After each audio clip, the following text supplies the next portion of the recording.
the place to be. What's going on? It's me. It's time for Wrestling with Regret. Top 8 worst wrestling theme song starts right now.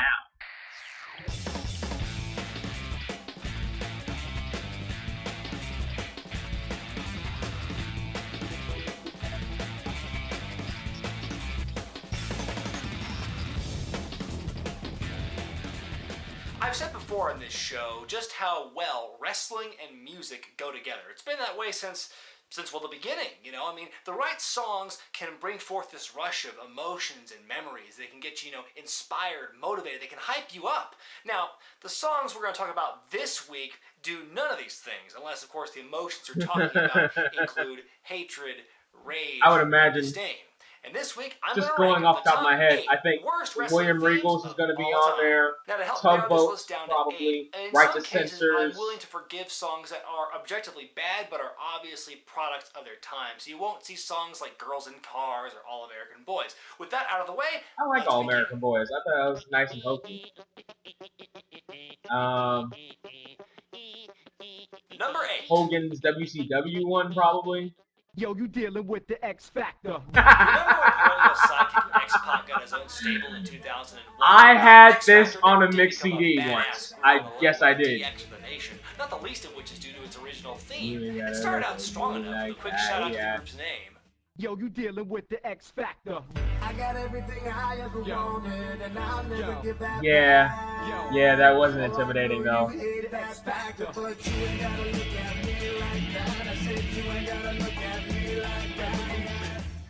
What happened there? Did the song just change channels midway through? That kind of was a product of its time though. Just grabbed a track off an Uncle Kracker CD, put it right after that X Factor intro, and called it good. Why bother getting Uncle Kracker for a theme? Why didn't they just get another Kid Rock song? For years, I thought they were the same guy. Along with the lyrics to What You Lookin' At not having anything to do with the group, the WWF made it even more absurd by just slapping new words on top of the existing ones. Oh, I know you hate that factor, but wow. Take an existing song, just slap some new words on top of the existing ones without even editing the other ones out, and bingo! New song! What a concept! Why haven't I thought of that yet? Z-Man. Nailed it.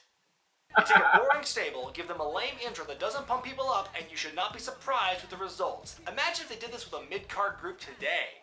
It's a new day, yes it is. Rows of houses all bearing down on me. Number 7. It did have the kind of vibe of X-Pac though. In 1992, WCW released Slam Jam, their answer to the Pile Driver albums. Every song on this thing is full of 90s kitsch, with cheesy, strangely specific biographical lyrics. But of all the songs here, Cactus Jack's theme has to be one of the strangest. The person singing Mr. Bang Bang is either a really bad Billy Gibbons impersonator, or is the real Billy Gibbons suffering from an awful head cold. He's not on the team or a member of a gang. He's Cactus Jack, or better known as Mr. Bang Bang. Better known? Come on, guys, that's a bit of a stretch. He's as strange as a man can be. He ain't got no family. Damn, that's harsh. Don't call someone strange just because they have no family. You have no idea what he's been through. Besides, you're wrong. Did you not see Lost in Cleveland? But he really doesn't care when he's in the circle square. Okay, hang on. You can't just change the order of words in order to make things rhyme better, okay? That is a lazy songwriting thing. This song would have been okay with better lyrics, or perhaps no lyrics since the riff is just fine. But fans of Cactus Jack would have to wait until its ECW days to get a theme song that was actually good. Yeah. Number 6.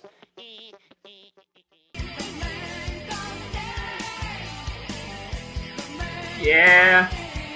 Here's another song from the Slam Jam album, highlighting our favorite face paint-wearing grappler. This song really defined the good guy vibe of the Stinger back in the 90s, but it's not without its faults. For example, does this description sound intimidating to you? He does this, he does that.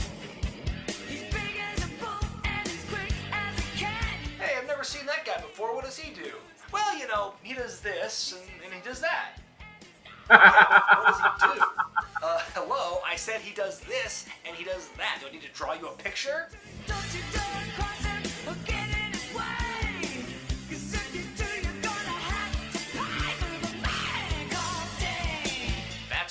don't you double-cross Sting, unless you're his best friend, because he seems to fall for that a lot. If his friends ever need him, he's there to help him. No, don't help them, Sting. They'll just double-cross you. That is very 90s. He loves the rock. Well, of course. Dwayne Johnson's had an amazing career in wrestling and in movies. What's not to love? But why would they be talking about him in 1992 WCW? Oh wait, were they talking about Rock, aka the Ultimate Warrior, back when he and Sting were a tag team? Well, that makes a little more sense than talking about a wrestler who hadn't debuted yet. And who's his honey? Is The Rock his honey? Or is Rock slang for cocaine in this song? Is Sting in love with the Coco? I'm in love with the coco. Number 5. I think that was a product of his time, though. I think. Yeah, this is. I will say this about Jesse and Festus. The gimmick was really goofy, but I mean, I thought it worked. I thought it was okay. Now, their theme song, on the other hand, that's a different story. The song is about their love for biscuits and gravy, and, well, that's about it. Jesse and Festus must be dumber than we thought, because apparently they're eating this stuff wrong. But you stepped on my gravy. Oh, now I gotta get paid. How did someone step on your gravy? Were you eating it off the floor with somebody? How are you doing this wrong? Do you want an example of a country western gimmick with a theme song that worked? How about Jimmy Wang Yang, a guy who was around at the same time as these guys? The song might have not gotten you pumped up, but it was about a guy who wanted to fight people, so at least it made sense. This song, however, spends most of the time talking about Yeah, a Jimmy slot Wang machine Yang. being I think done wasn't in he like, I'm gonna America. punch Then it someone barely tonight? ties it back to I gotta the look that one wrestlers. up. Better close your eyes, 'cause something's coming you shouldn't say. What would that be? Festus's first gimmick?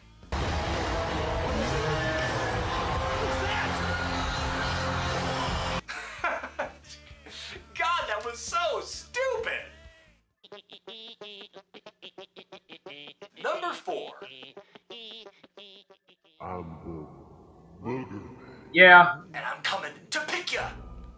It's Yeah. bad enough that this gimmick was Yeah. mind-bogglingly stupid and had Yeah. no redeeming qualities, but that's before even taking the music into account. Did you know he even had music back in the day? I certainly didn't, because I find it hard to believe that this counts as music. Wait, what was that noise? Is it the sound of someone hawking a loogie? An old ghost in an abandoned house? The sound of my lungs in 60 years? And while we're at it, let's throw a whole bunch of non-lyrical, noise-based themes in this entry. Your Isaac Yankums, your TL Hoppers, your Right to Censors, all those guys. If your entrance theme is just a sound effect, it belongs on this list. And that goes for Brie Bella's old... Why aren't they? That auto-tuned abomination at the top, I can't hear anything else. why aren't they on this list? I thought they would be filling the list. Number 3.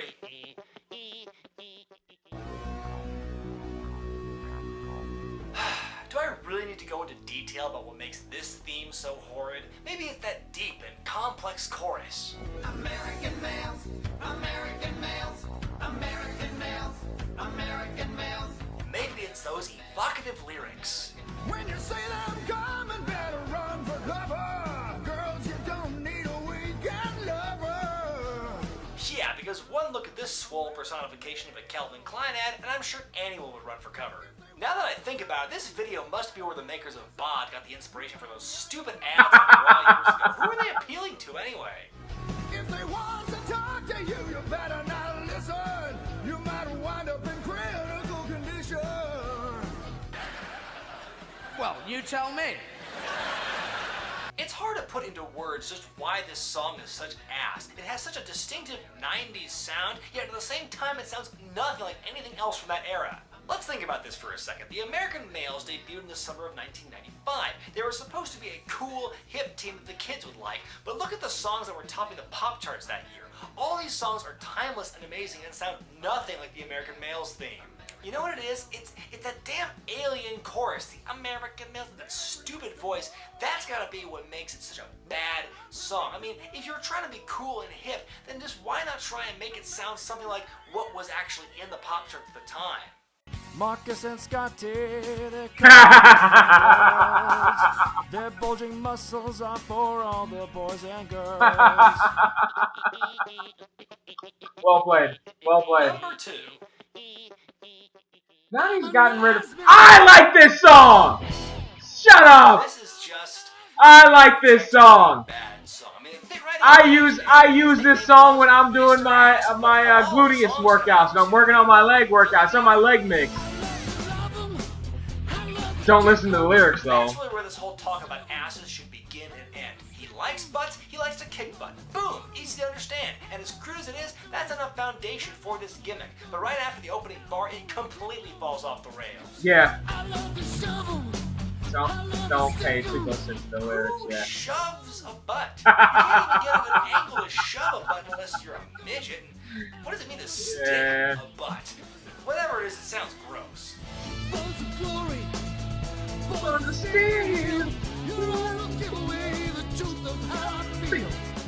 Those two halves, they don't go together. The second part is barely English.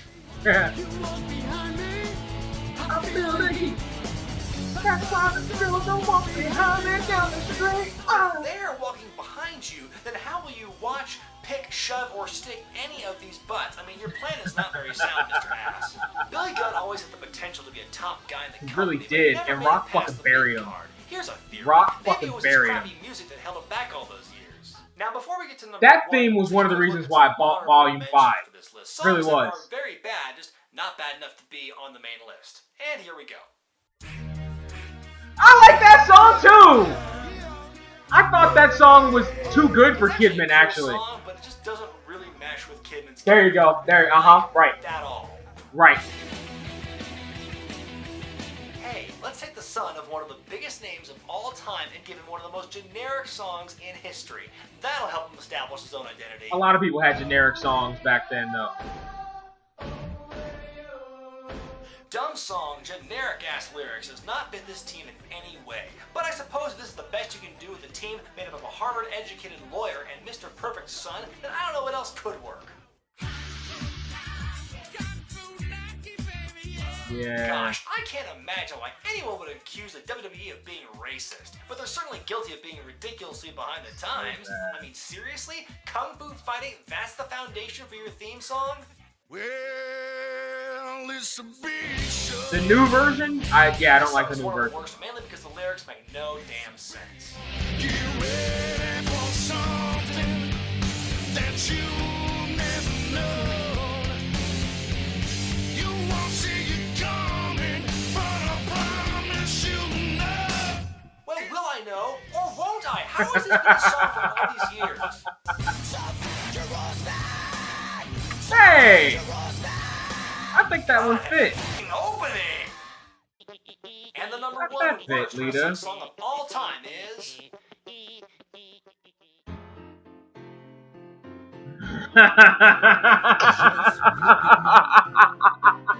Let me ask you something. Conway pop, because this song is the reason that exists. Holy balls, folks! This song is bad, Oh. bad, bad, bad, Oh. bad, bad. There have been plenty of Yeah, egotistical it gimmicks was in wrestling cheesy over as the years shit. with songs that feature egotistical lyrics, but none of them have ever been bogged down by one of the worst musical arrangements ever recorded. Actually, that's not fair. Musically, the song is fine. For a blues club, for a school play, for a Disney movie, but not for a professional wrestler. This song It is a didn't- certified it didn't crowd work killer. with him. If you wanna It didn't bring work down with him a at real all. hard arena, just It didn't play work with him this at all. bad boy. Oh man, if At all. mind-numbing silence is the vibe you're going And for, he you'll didn't- get it within the first measure, guaranteed. And he didn't really work that gimmick that well. Like, it didn't fit him. This was when they were trying to shove a whole bunch of stuff. They're- Call me crazy, they were but trying I to don't think shove- Village People Biker is the look that everyone wants to go for. They were trying to go back to shove shitty gimmicks on people. I've been around the world, and unlike you, I've had my way with many, many girls.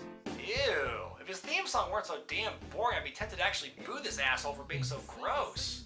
There are a lot of reasons to hate this song. The boring music, the lyrics that a 12-year-old could have come up with, the fact that it kind of sounds like a Randy Newman number. Short wrestlers got no reason to live. Look, Rob Conway was never going to set the world on fire, but the guy deserved a lot better than this. His gimmick probably would have been more tolerable if he weren't saddled with such a bad song. The song, didn't fit him. along with It wouldn't his have. bland narcissist gimmick, killed his potential in WWE. I'm sure Conway is doing fine Yeah. for himself, working the indies as the NWA champion. Because, you know, that still means something, right? But in my mind, he'll forever be known as the guy with the worst wrestling theme song of all time. Got any other songs that you think should have been on this countdown? Let me know in the comment section. Be sure to like this video, subscribe to Wrestling with Regret, and buy the t-shirt. I am Brian Zane, and I'll see you next time. I am totally on board with a lot of what he said. I like the Mr. Ass theme song, though. I like that theme song, and I like the Lita theme song. The Rob Conway one, yeah. I don't know that I would consider it the absolute worst.